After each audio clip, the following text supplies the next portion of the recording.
Good morning दोस्तों। तो आज हम कई इश्यूज़ पर चर्चा करेंगे। 3-4 इश्यूज़ हैं। सबसे पहले सुप्रीम कोर्ट ने पूछा है, किससे? सरकार से पूछा है कि न्यायपालिका यानी कि सुप्रीम कोर्ट विधायकों पर राज्यपालों की निष्क्रियता की समीक्षा क्यों नहीं कर सकती, क्योंकि अभी काफ़ी इशू चल रहा है जिसमें राज्यपाल से रिलेटेड काफ़ी इशू चल रहा है, तो उसके संबंध में पूछा है। देखते हैं क्या कहा है। ठीक है। राष्ट्रपति शासन के लिए राज्यपाल की सिफारिश की समीक्षा यदि न्यायालय कर सकते हैं।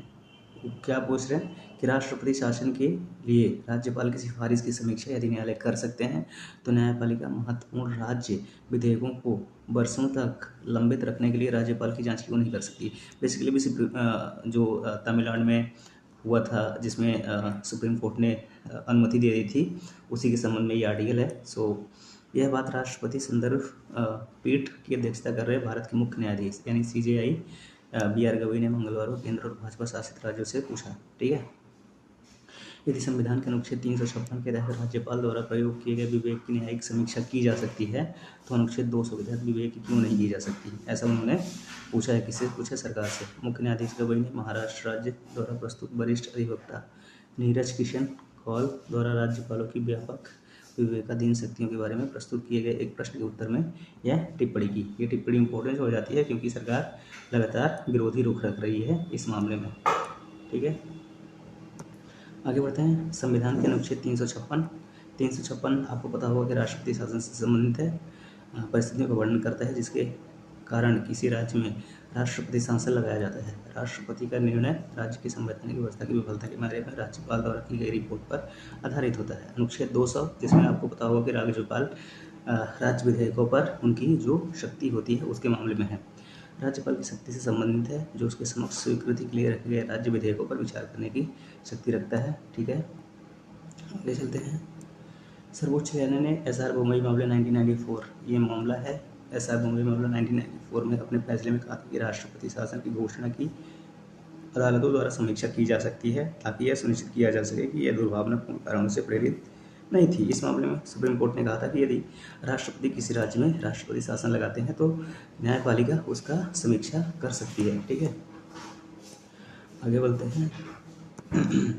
राष्ट्रपति का संदर्भ आर्टिकल 143 के अंतर्गत 143 के अंतर्गत जो राष्ट्रपति ने भी किया है अपने राज्यपाल के खिलाफ दायर याचिका पर सुप्रीम कोर्ट की 2 न्यायाधीशों की पीठ के 8 अप्रैल के फैसले से शुरू हुआ था जो 2020 से विधेयकों को रोके हुए थे, यानी कि ये तमिलनाडु से संबंधित है। ठीक है, फैसले में राष्ट्रपति और राज्यपालों को राज्य विधेयकों पर निर्णय लेने के लिए 3 महीने की सीमावधि निर्धारित की गई थी। सुप्रीम कोर्ट ने कहा था कि अब 3 महीने के अंदर राज्यपाल राज्य विधेयकों पर निर्णय लें। ठीक है, आगे चलते हैं।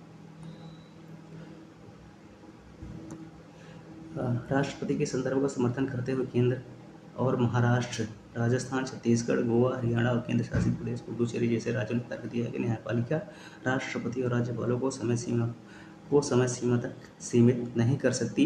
ऐसा राज्यों का कहना है कि न्यायपालिका ऐसा नहीं कर सकती। श्री कौल ने तर्क दिया है कि अगर राज्यपाल के आचरण में कुछ भी गलत है तो संसद उसका ध्यान रखेगी। यानी कि जो वकील हैं, जो सरकारी वकील हैं, वो कह रहे हैं कि अगर राज्यपाल के संदर्भ में कुछ भी गलत है तो संसद उसका ध्यान रखेगी, इसे न्यायपालिका के सामने नहीं रखा जाना चाहिए। ठीक है, मुख्य न्यायाधीश ने पूछा कि तो अगर राज्यपाल 2020 से 2025 तक विधेयकों को रोक लगाए रखेंगे तो अदालत शक्तिहीन होकर बैठी रहेगी। महाराष्ट्र की ओर से पेश वरिष्ठ अधिवक्ता हरीश साल्वे ने तर्क दिया कि किसी विधेयक को राज्यपाल की मंजूरी देना विधायी प्रक्रिया का अंतिम चरण होता है। ठीक है, श्री साल्वे ने कहा कि अनुच्छेद 200 के तहत राज्यपाल के कार्य निर्विवाद रूप से विधायी प्रकृति के हैं। इस पर मुख्य न्यायाधीश BR अम्बेडकर के शब्दों को उद्धृत किया और कहा कि केंद्र और राज्य अपने अपने अधिकार क्षेत्र में काम करेंगे जब तक कि कोई आंतरिक आपातकाल ना हो। ठीक है, अब हम चलते हैं नेक्स्ट इशू पे। आज का दूसरा इशू है इसरो द्वारा किए जाने वाला एयरडॉग परीक्षण क्या है। अभी कल परसों ही किया है इसरो ने, तो ठीक है, देखते हैं क्या है इसमें, क्या क्या शामिल है, इसमें क्या क्या जानने को मिलेगा। पहला, एकीकृत वायु ड्रॉप परीक्षण कैसे किया गया, इसमें कौन कौन से विभाग और एजेंसियां शामिल थी। ये दूसरा सवाल। गगनयान मिशन की तैयारियां कैसे चल रही हैं। तीसरा सवाल, क्या मानव अंतरिक्ष उड़ान के लिए कई परीक्षण जरूरी हैं। चौथा सवाल, भारत की दीर्घकालिक अंतरिक्ष उड़ान के लक्ष्य क्या हैं। ये 5वां सवाल। इन 5 सवालों के उत्तर हमको इस लेख में मिलेंगे। ठीक है, आगे बढ़ते हैं।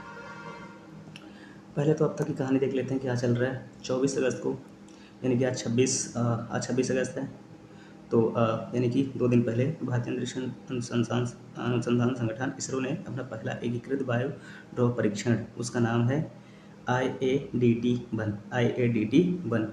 यूपीएससी प्रीलिम्स में सवाल आ सकता है कि IADT-1 किससे संबंधित है, ठीक है। सफलतापूर्वक किया, जो देश के पहले मानव अंतरिक्ष यान मिशन गगनयान की तैयारी में एक महत्वपूर्ण मील का पत्थर साबित हुआ। लगभग 5 टन वजनी एक डमी क्रू कैप्सूल को एक हेलीकॉप्टर से उतारा गया ताकि यह परीक्षण किया जा सके कि उसका पैराशूट सिस्टम उसे सुरक्षित रूप से स्प्लैश डाउन के लिए धीमा कर सकता है, ठीक है। ये परीक्षण है। आगे बढ़ते हैं। इसमें IATD-1 क्या है देख लेते हैं। IATD को पैराशूट आधारित मंदन प्रणाली का मूल्यांकन करने के लिए डिजाइन किया गया है। इसका मतलब है कि जब मान लीजिए अंतरिक्ष से अंतरिक्षवासी गगनयान मिशन के थ्रू वापस आएंगे, तो जब वो पृथ्वी पर लैंड करेंगे तो इसी क्रू में होंगे जो पैराशूट खुलेगा और वो फिर नीचे आएंगे, स्प्लैश डाउन करेंगे, ठीक है। तो गगनयान क्रू मॉड्यूल को पुनः प्रवेश के बाद सुरक्षित रूप से नीचे उतारेगी, ठीक। IADT-1 में मॉड्यूल को लगभग 3 किलोमीटर की ऊंचाई से छोड़े जाने के बाद पैराशूटों को एक सटीक क्रम में तैनात किया जाना अपेक्षित था, ठीक है। हालांकि कैप्सूल बिना किसी चालक दल का था और इसे हेलीकॉप्टर से उतारा गया था। फिर भी यह परीक्षण स्टेट पीसीस में पूछ सकता है कि क्या उसमें कोई चालक दल था, नहीं था। वास्तविक अंतरिक्ष मिशन के अंतिम चरणों का अनुकरण था। वास्तविक परिदृश्य में कैप्सूल को सबसे पहले वायुमंडलीय प्रतिरोध और उसके ताप कवचों द्वारा धीमा किया जाएगा। उसके बाद छोटे ड्रॉप पैराशूट और अंत में 3 25 मीटर मुख्य पैराशूट द्वारा। इसका उद्देश्य सुनिश्चित करना था कि स्प्लैश डाउन से पहले कैप्सूल की गति लगभग 8 मीटर प्रति सेकंड तक धीमी हो जाए, ठीक है। ये उसका ऑब्जेक्टिव था। देखते हैं कि परीक्षण कैसे किया गया। IATD-1 के लिए भारतीय वायुसेना के चिनूक हेलीकॉप्टर का प्रयोग किया गया, जो 4.8 टन के डमी क्रू मॉड्यूल को हवा में उड़ाया था, ठीक है। निर्धारित ऊंचाई पर हेलीकॉप्टर ने पैराशूट को छोड़ा। उसके बाद स्वचालित प्रणालियों ने पैराशूटों की क्रमिक तैनाती शुरू कर दी। इसरो ने बताया कि लैंडिंग की स्थितियां उम्मीदों के अनुरूप थीं, जिससे यह साबित हुआ कि डिजाइन वास्तविक परिस्थिति में कारगर रहा। इस अभ्यास में व्यापक मॉडलिंग उपकरण और कई एजेंसियों के बीच समन्वय शामिल था। वायुसेना के अलावा रक्षा अनुसंधान विकास संगठन DRDO ने सामग्री और सुरक्षा प्रणालियों में योगदान दिया। भारतीय नौसेना और तट रक्षक बल ने स्प्लैश डाउन के बाद पुनर्प्राप्ति की तैयारी की। विक्रम साराभाई अंतरिक्ष केंद्र के निदेशक A राजराजन ने कहा है कि उनका केंद्र IATD-1 की लगभग 90% गतिविधियों के लिए जिम्मेदार था, ठीक है। एक मानव अंतरिक्ष यान मिशन में आरोहण, अवरोहण और पुनर्प्राप्ति सबसे जोखिम भरे चरण होते हैं। सफल प्रक्षेपण और कक्षीय प्रवास के बाद भी अंतरिक्ष यात्रियों का जीवन इस बात पर निर्भर करता है कि कैप्सूल पुनः प्रवेश और लैंडिंग के लिए सुरक्षित रूप से धीमा हो सकता है या नहीं। पैराशूट तैनाती में विफलता विनाशकारी होगी, अतः जमीनी परीक्षण अपरिहार्य है। इसीलिए यह परीक्षण किया गया है कि क्या हम सही रास्ते पर चल रहे हैं या नहीं। रोड मैप में IATD का स्थान क्या है ये भी देख लेते हैं। गगनयान का अंतिम उद्देश्य मानव रेटेड LVM-3 रॉकेट के जरिए भारतीय अंतरिक्ष यात्रियों को पृथ्वी की निचली कक्षा में भेजना है, लेकिन ऐसा होने से पहले इसरो की सुरक्षा प्रणालियों की पुष्टि के लिए कई परीक्षण करने होंगे। पिछले उपग्रह या ग्रही मिशनों के विपरीत मानव अंतरिक्ष उड़ान के लिए प्रत्येक प्रणाली की मानव रेटेड जांच आवश्यक है। इसमें इंजीनियरिंग अतिरेक, दोष पहचान, जीवन रक्षक प्रणाली शामिल हैं। क्रू स्पेस सिस्टम के परीक्षण यह प्रदर्शित करने के लिए है कि प्रक्षेपण विफल होने की स्थिति में अंतरिक्ष यात्रियों को रॉकेट से अलग किया जा सकता है या नहीं। इसी तरह की पहली परीक्षण उड़ान TBD-1 अक्टूबर 2023 में हुई थी, पहली थी। अगली उड़ान TBT-2, ठीक है, एक अधिक जटिल निस्तीर्ण प्रदेश का प्रयास करेगी। मानव रहित गगनयान यानी कि जीवन मिशन LVM-3 पर सवार होकर क्रू मॉड्यूल को कक्षा में प्रक्षेपित किया जाएगा, यानी कि जो रॉकेट यूज किया जाएगा वो LVM-3 होगा। इस मॉड्यूल में व्योममित्र एक रोबोट होगी, ठीक है, जिसे अंतरिक्ष यात्रियों के संचालन की नकल करने के लिए डिजाइन किया गया।